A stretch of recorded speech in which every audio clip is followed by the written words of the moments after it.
মানিকগঞ্জের লোডশেডিং এর দুর্ভোগ নিয়ে আরো বিস্তারিত তথ্য জানাতে যুক্ত হচ্ছেন সহকর্মী মনিরুল ইসলাম মিহির।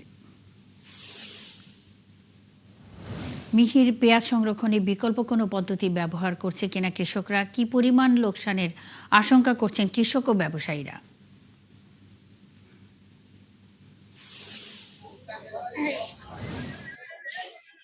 না মুন্নি, এতদিন ধরে কৃষকরা আসলে বিকল্প পদ্ধতি বলতে মাচার উপরে তারা চাঙ্গে যেটাকে বলে আঞ্চলিক ভাষায়, সেখানে পেঁয়াজ রাখতেন এবং সেখানে সংরক্ষণ করতেন পুরো বছরের জন্য।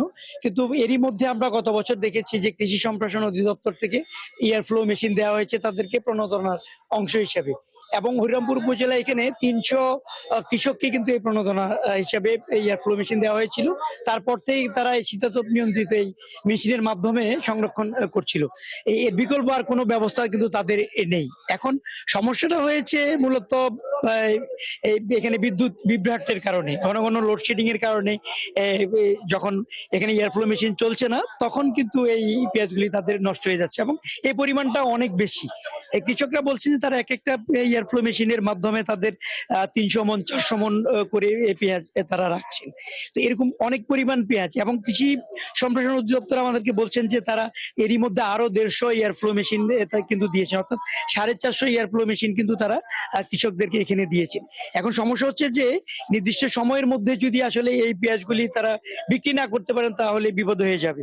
আমরা কৃষকের সাথে যখন কথা বলছিলাম তারা বলছেন যে তারা আলাদা করে পচা পেঁয়াজগুলি নষ্ট করে ফেলছেন, আর বাকি যে পেঁয়াজ সেগুলি এখন কম দামে বাজারে বিক্রি করে ফেলছে। তো এখানে যারা আছেন পেঁয়াজ বিক্রেতা, কিছু কৃষক আছেন বাজারেও আসছেন বিক্রি করতে, আমরা তাদের সাথে একটু কথা বলে নিই। আচ্ছা, আমরা একটু কথা বলি যে আপনার যে পেঁয়াজগুলি আসলে নষ্ট হয়ে যাচ্ছে এখানে কি সমস্যা হয়েছে একটু যদি বলেন। এটা আপনার কারেন্ট না থাকার কারণে এই সমস্যাগুলো হইতেছে। দিনে ২৪ ঘন্টার মধ্যে ১২ ঘন্টা কারেন্ট থাকে, আর ১২ ঘন্টা কারেন্ট থাকে না লোডশেডিং। এই লোডশেডিং কারণে এয়ার কুলারটা বন্ধ হয়ে থাকে। এই কারণে এই হাওয়া না পাওয়ার কারণে পেঁয়াজগুলা ভাবসা হয়ে যায়, নষ্ট হয়ে যেতেছে গরমের কারণে। যদি আচ্ছা, এই যে আমরা একটু বলি যে এখন আপনারা কি করতেছেন? এখন বিদ্যুৎ থাকতেছে না ১০-১২ ঘন্টা, ১২-১৩ ঘন্টা বিদ্যুৎ থাকে। এখন যে পেঁয়াজ সংরক্ষণের যে মেশিন গুলা এইগুলা বের হয়েছে, এগুলো তো খাঁচার মতো। এখন কি করছেন? এখন ওইভাবে পচাতা ফালে দিয়ে মোটামুটি যেগুলা বেচা চলে এগুলা বেচতেছি। অনেক অনেক ধন্যবাদ। উনি শুনছিলেন আসলে এই যে কৃষক যারা তারা বলছেন যে পচা পেঁয়াজ যেগুলি সেগুলি তারা নষ্ট করে ফেলতেছেন, আর যেগুলি একটু ভালো আছে সেগুলি তারা কম দামে বাজারে বিক্রি করে দিচ্ছে।